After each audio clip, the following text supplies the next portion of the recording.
Hello, everybody. Thank you so much for joining me today. I'm super excited to share this Spain destination training with you all because Spain, in my opinion, is honestly one of my favorite places I have ever traveled to.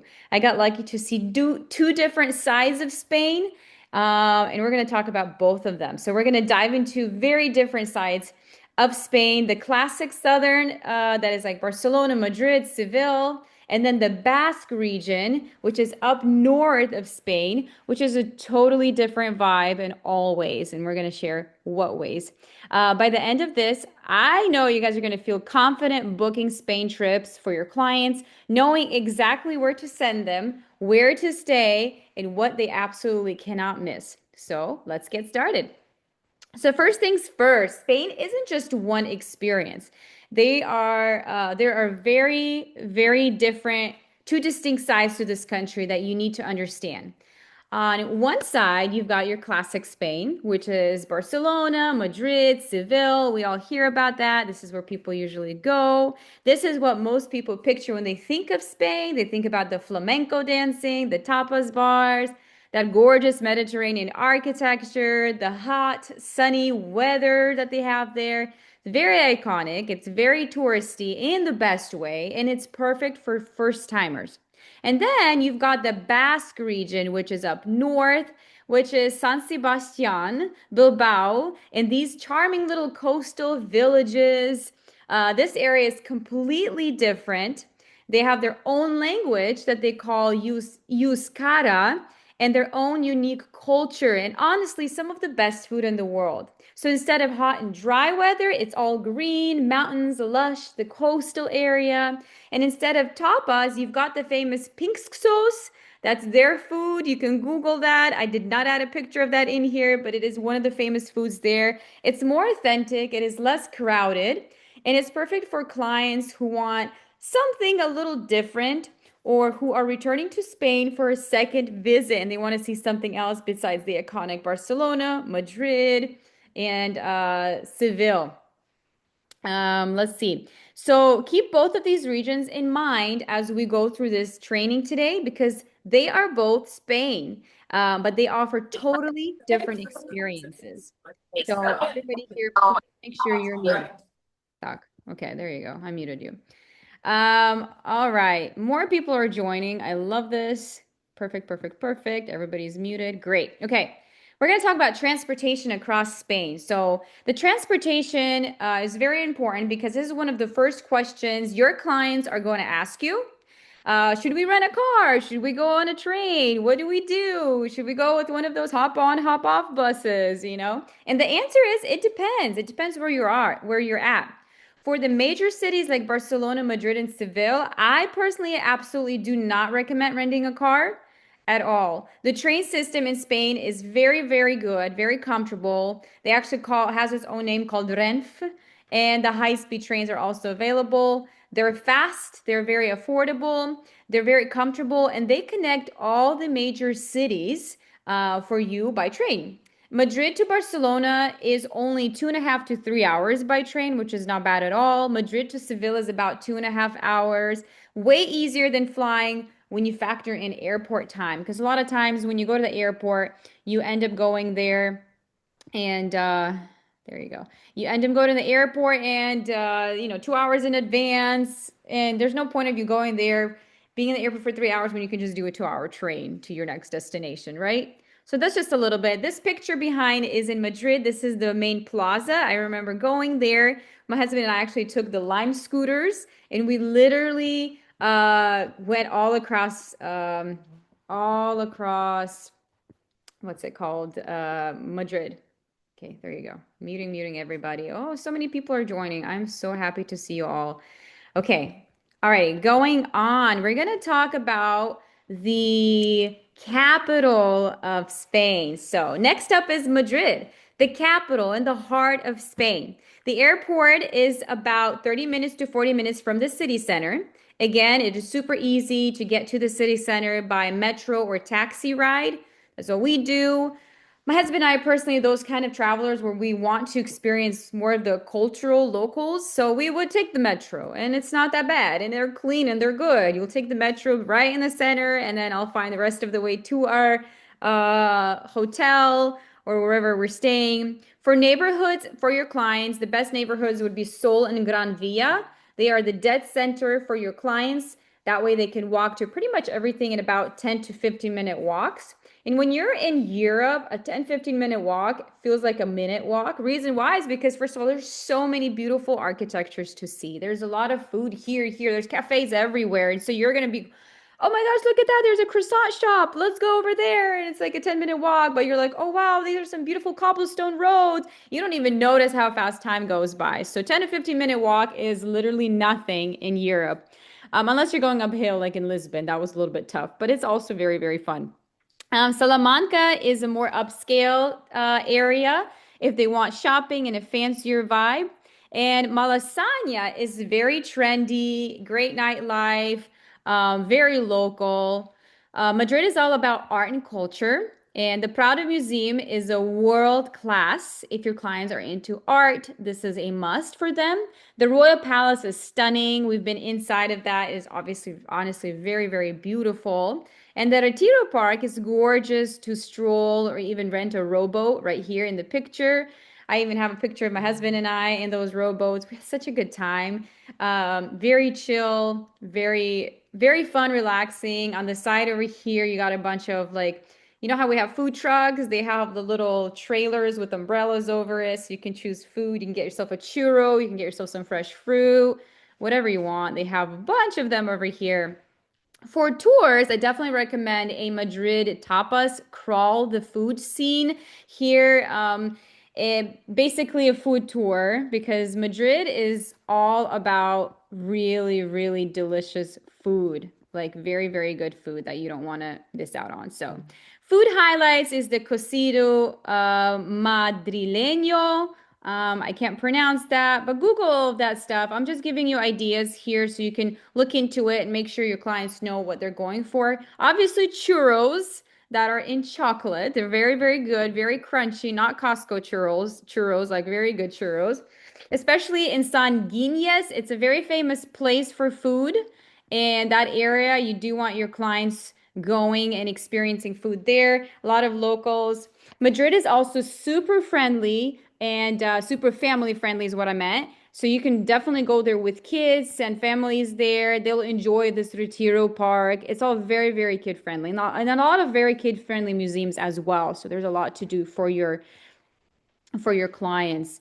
And you. If I were you, I'd go. Okay, got more people. Yay. All right. Alrighty, we're going to talk about Barcelona. So when people say Spain, for some reason, Barcelona is the first thing that pops up to their mind, as well as Madrid, obviously. But Barcelona is always the top one, and there's a reason why. It is absolutely beautiful, gorgeous.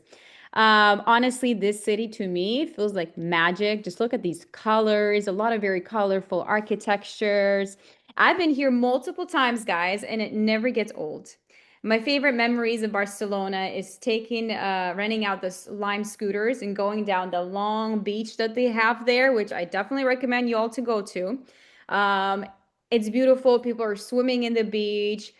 Towards the evening, my favorite part was there's obviously restaurant. Go to any of them. They're very, very good. A lot of seafood and I remember my husband and I were walking, and there was like a bunch of people playing volleyball. And so basically, anybody can run into any game and play. If there's not enough people, my husband literally just ran into a game and he was just playing with them. They're like, oh, yeah, amigo, or whatever, like they have similar Spanish, but like they like speak to him in Spanish. He's like, yes, comprende, whatever he knew.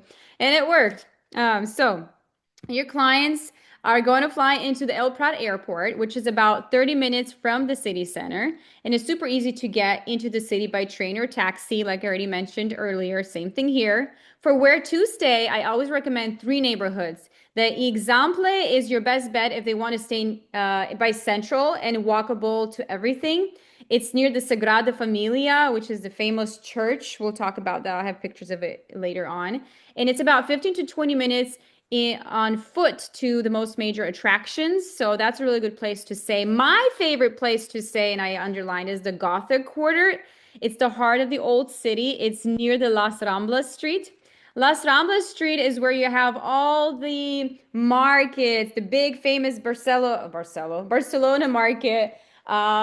It's just a long, long street in the middle of the city, the old town, and it ends right towards the beach. So we stayed there and we always had somewhere to go. This is what I try to find, something more local, something that has a lot of touristy things as well. Beautiful part of Barcelona, and it ends on the beach. What could be better? Because beach also has some of that luxury, like beach clubs that you can go to, stuff like that. So I recommend the Gothic Quarter. It has the old world charm right in the heart of the historic center. And if you guys want to make it to the Sagrada Familia, which you do, or the Park Güell, which you see the picture here, you can always take the metro, is what we did. And it's literally like a 5-minute metro, not far from any area, very close to places. Now, the must-sees is obviously Sagrada Familia. It's a non-negotiable, okay? But tell your clients to make sure you book them or tell them to book tickets weeks in advance because it sells out. We went there right after COVID, when everything opened up, and I remember I was very worried because we couldn't find tickets, and I was like, "How are we gonna? We're going to Barcelona." And they actually did tell us because of COVID, we are now limiting. And now after COVID, they're still limiting, and it is easier for them because when it's just too many people, it's just too many people, right?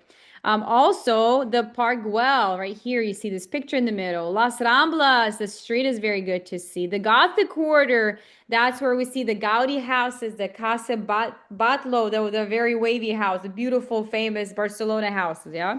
All incredible, must-see non-negotiables when you're in Barcelona.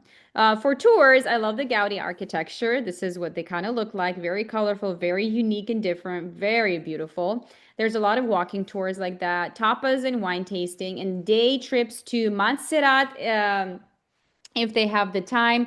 We unfortunately didn't have the time because when we actually made it Barcelona, we got sick because apparently I was so hungry I decided to have a don't do that though. On the plane, I had a chicken teriyaki that they warm up in the microwave.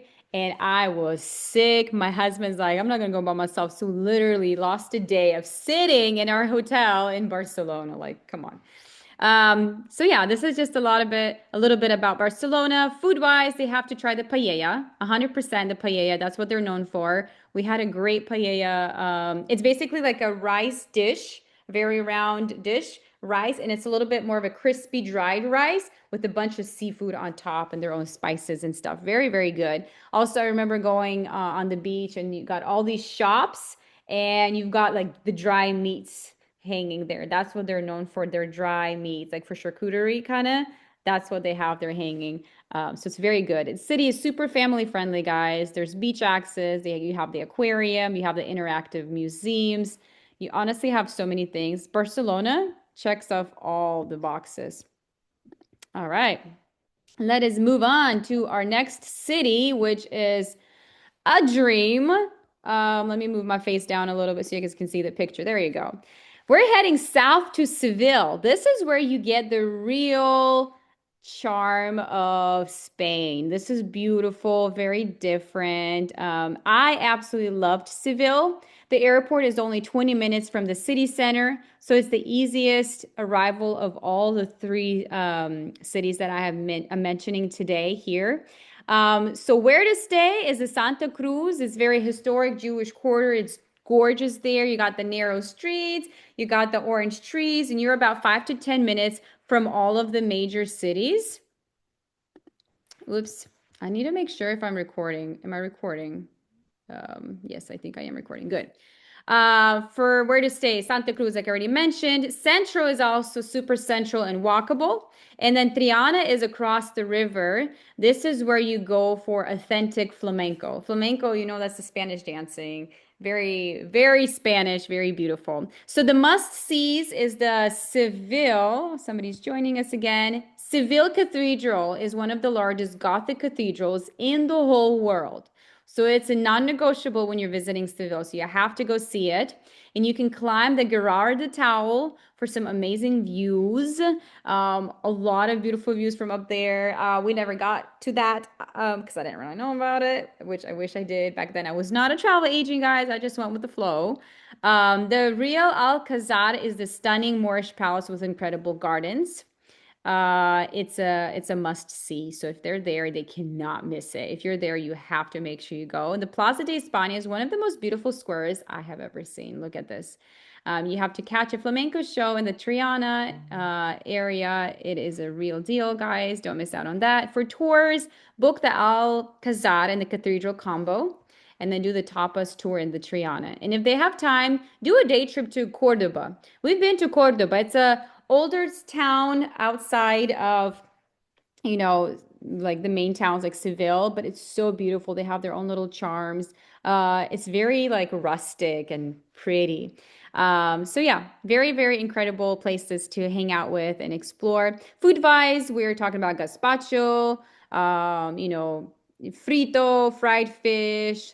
It's very, very good there. And Seville is great for families, very, very good, friendly. Plaza de España has boat rides, as you guys can see here, so you can have fun with the family. And then Alcazar Gardens are very beautiful, and you can even do a horse carriage ride if you would like. So now we're going to talk about the southern Spain. Just a quick reference about the southern Spain. Just to recap these cities real quick. Barcelona to Madrid is about 3 hours by train. Madrid to Seville is about 2.5 hours by train. Once you're in each city, everything is very walkable, very, very walkable. For first-time visitors, I always recommend starting in Barcelona for 3 days, and then Madrid for 2 to 3 days, and then Seville for about 2 days if you guys want to like experience it, but also not be in a rush.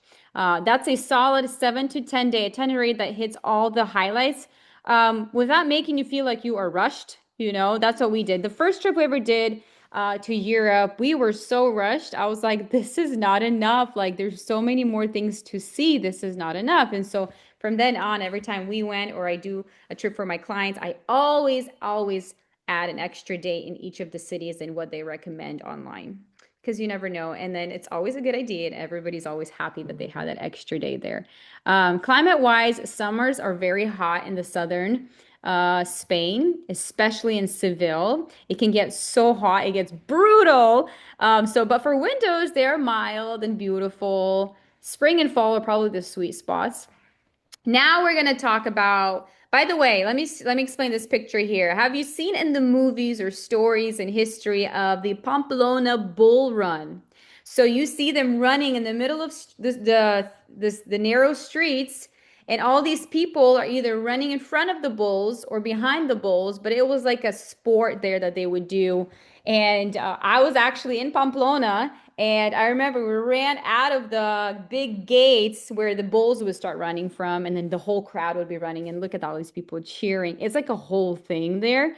It's so cool. It was really cool for us to experience as well. So if you have some history people who would enjoy something like this, Pamplona would be such a good place. Plus, Pamplona is a very beautiful city too to explore. So definitely worth it.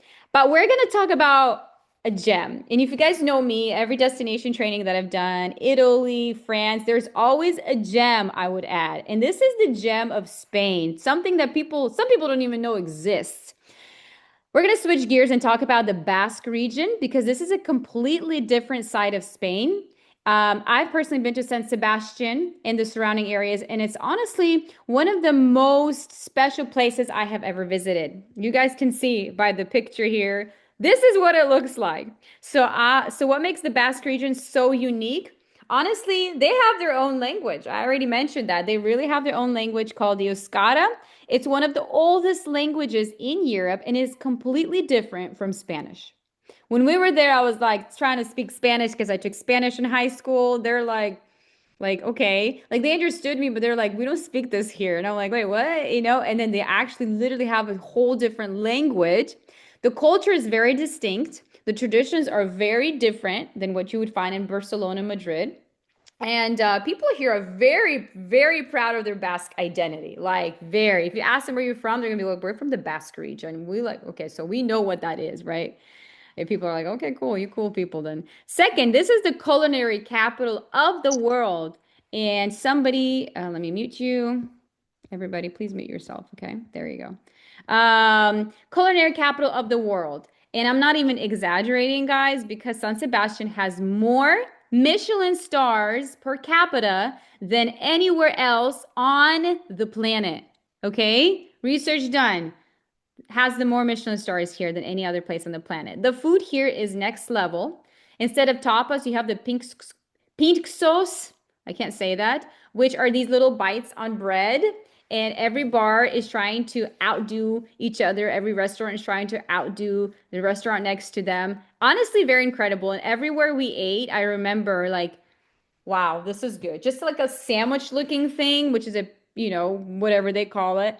That sandwich, like you might think, oh, it's just a sandwich with like tomatoes or whatever. No, the sauce they add, the amount of garlic they add, the salt, everything is so good. The geography is also very stunning here. You've got these green coastal mountains, as you guys can see in the back. It's way less touristy than Barcelona and Madrid for obvious reasons. So it feels very more authentic, very more local, and the climate is also cooler and rainier year round. It's green and it's lush. It's not hot and dry like the south. It's very, very, very good weather, I would say. So I was there in Spain. I mean, sorry, I was there in September. And even though it says it is raining all year round, practically, it didn't rain at all. We were there for 10 days. It didn't rain at all. We explored the whole Basque region. Honestly, it was probably the best, especially me from Seattle, Washington. Like, I can't do heat really well. I mean, I'll do it like if I have to, but like I don't feel comfortable.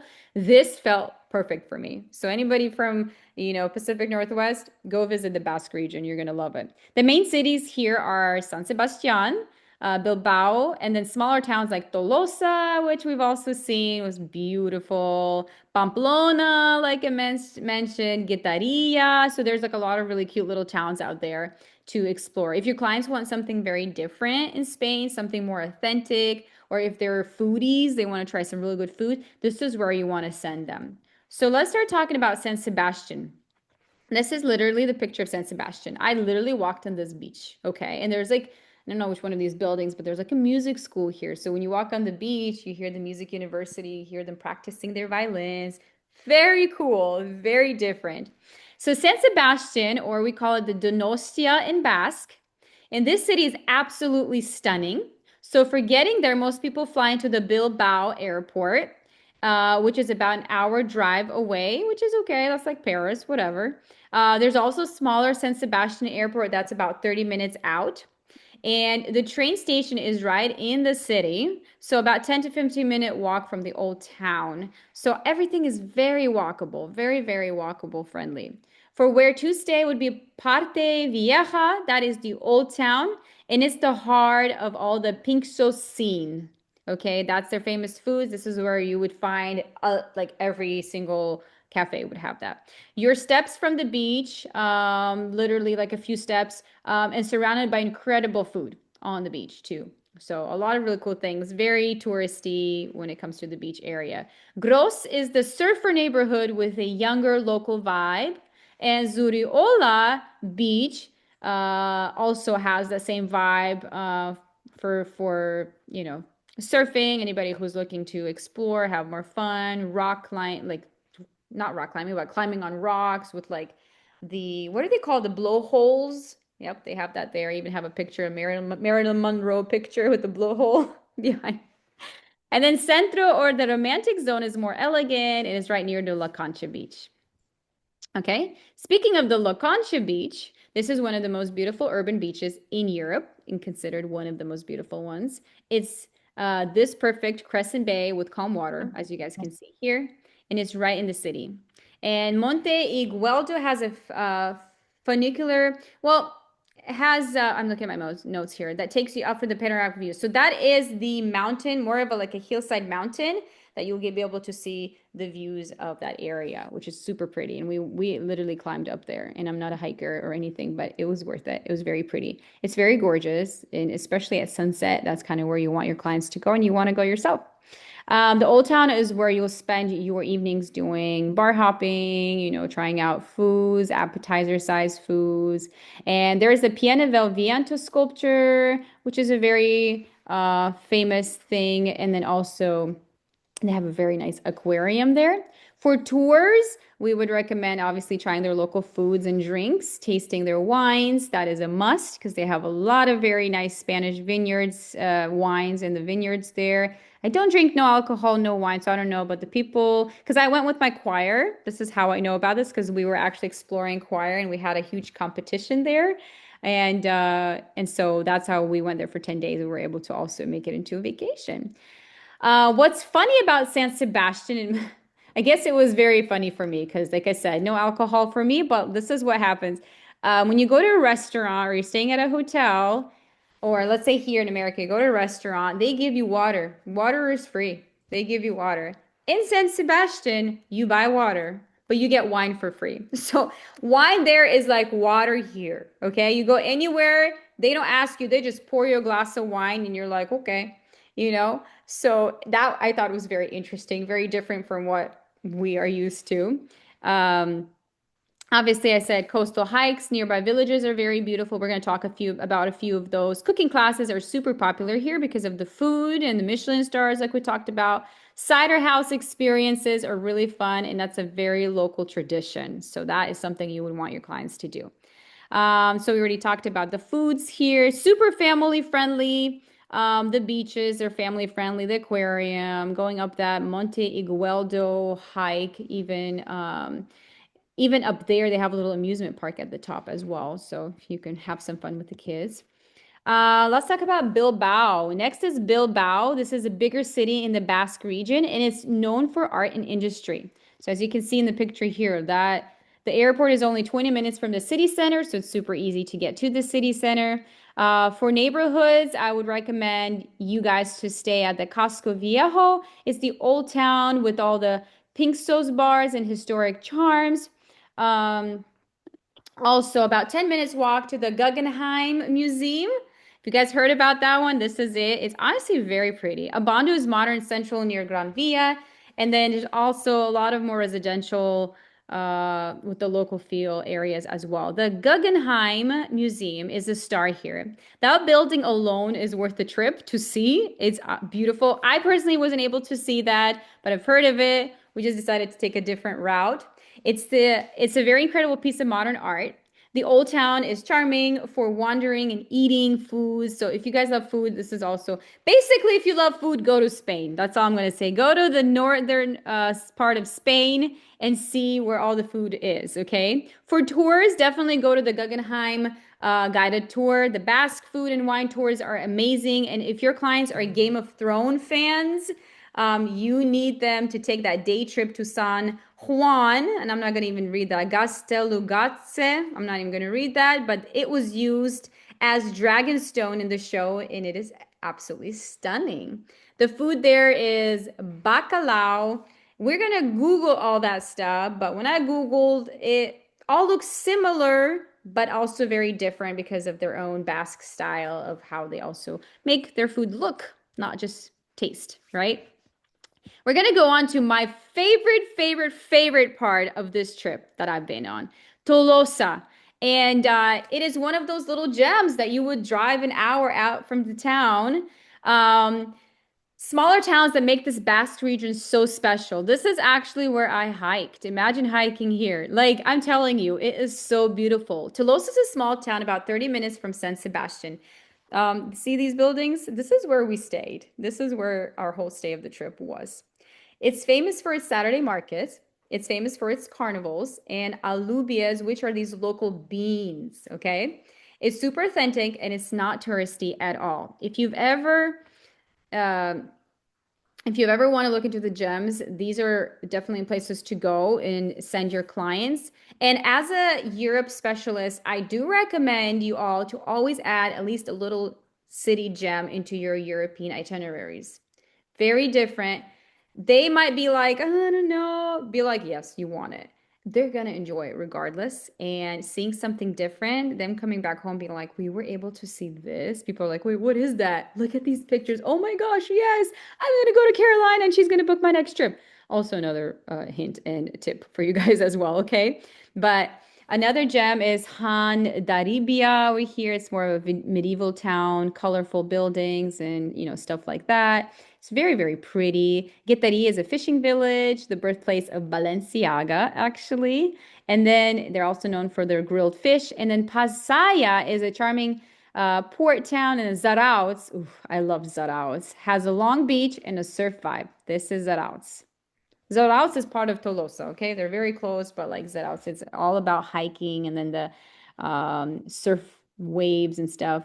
Very, very beautiful. I remember one night we were like, let's all go to the beach. Literally pitch dark outside. There's no lights out there. It's not like America where you got lights everywhere.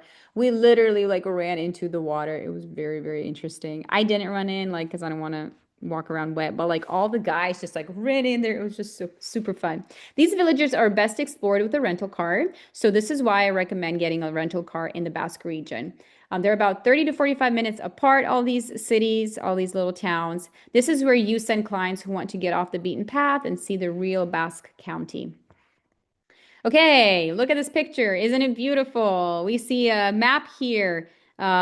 This is all the northern Spain. You got Pamplona here. You got San Sebastian here. You got Zarauz should be somewhere here, I believe. I don't see it. Not sure where, but this is kind of the map of the northern Spain. So San Sebastian to Bilbao is about an hour by car or about an hour and a half by bus. San Sebastian to Tolosa is about 30 minutes. You really want to give your clients at least 4 to 5 days to explore these regions properly if they want to go deep in. If not, you can do less, just checking out, for example, San Sebastian and then Bilbao or whatever, something close by. They would love it. It's very different from Spain, Madrid, Barcelona. Transportation, we got trains and buses that connect the major cities, but a rental car is very recommended in this area.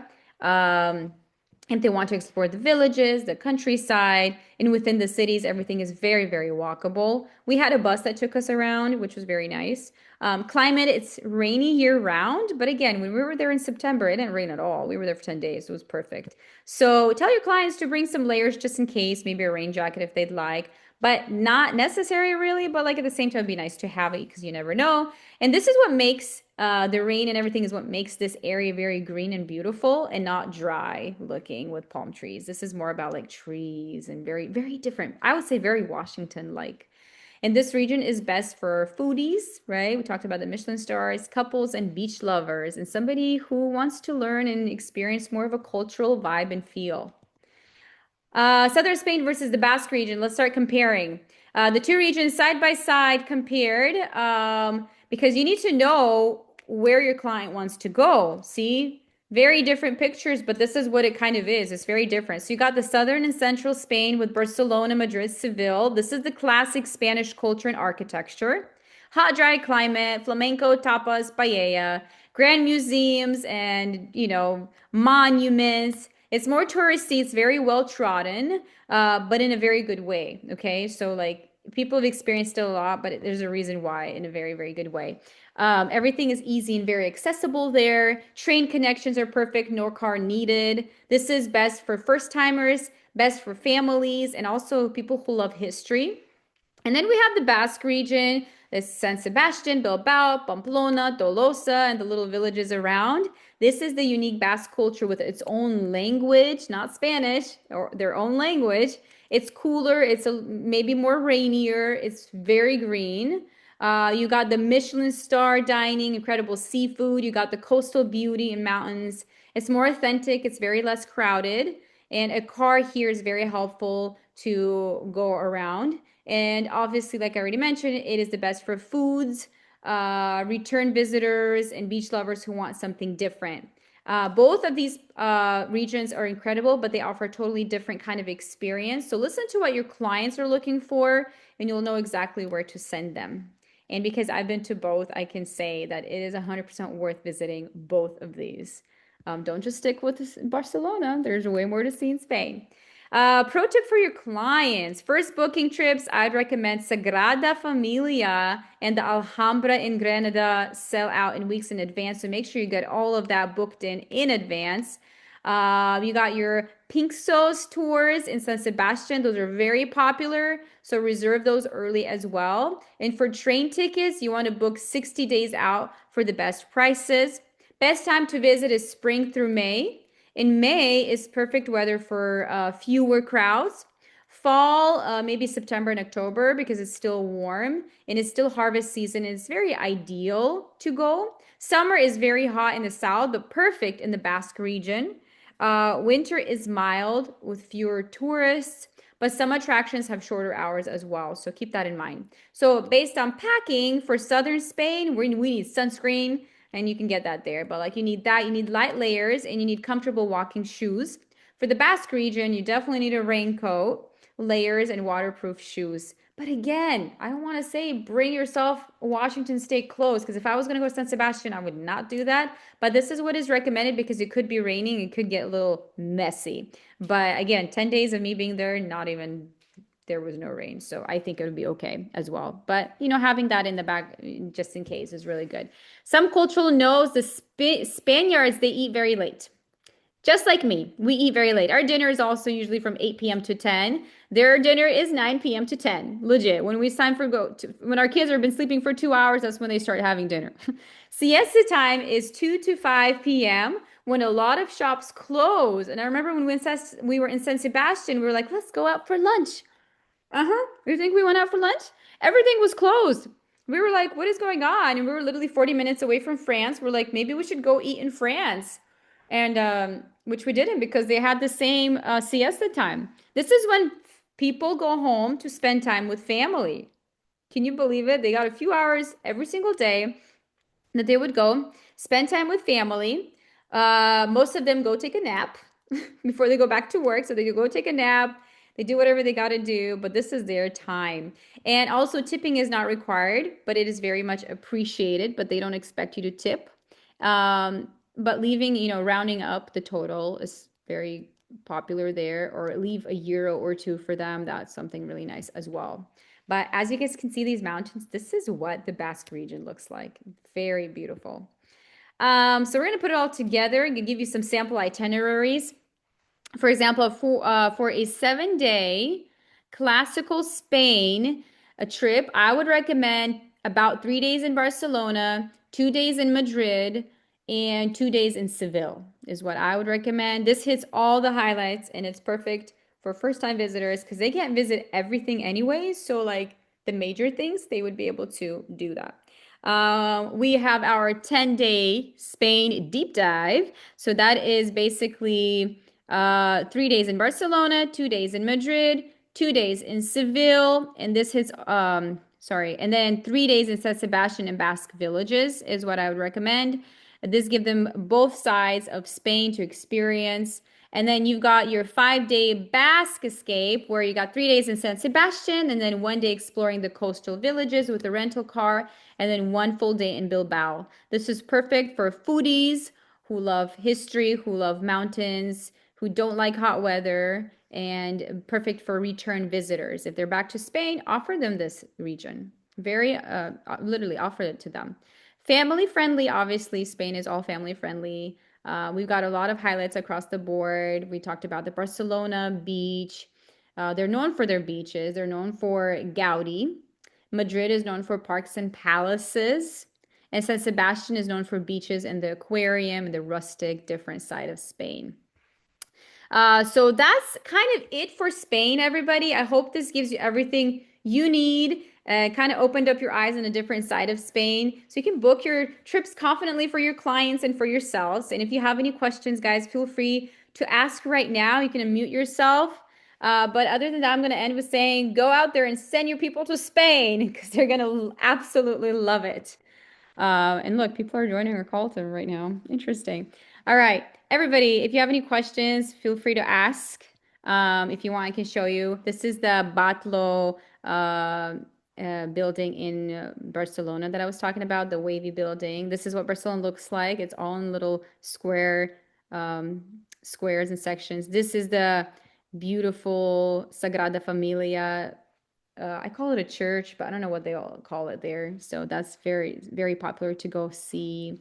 This is San Sebastian, Spain. So there's a lot I can talk about endlessly here, but you guys probably seen everything. So if you have any questions, feel free to unmute yourself or let's see what the chat says. I will stop the recording right now and we can go on into the questions. Thank you all for being here with me today. If you have any questions, feel free to reach out to me. I will help as much as I can.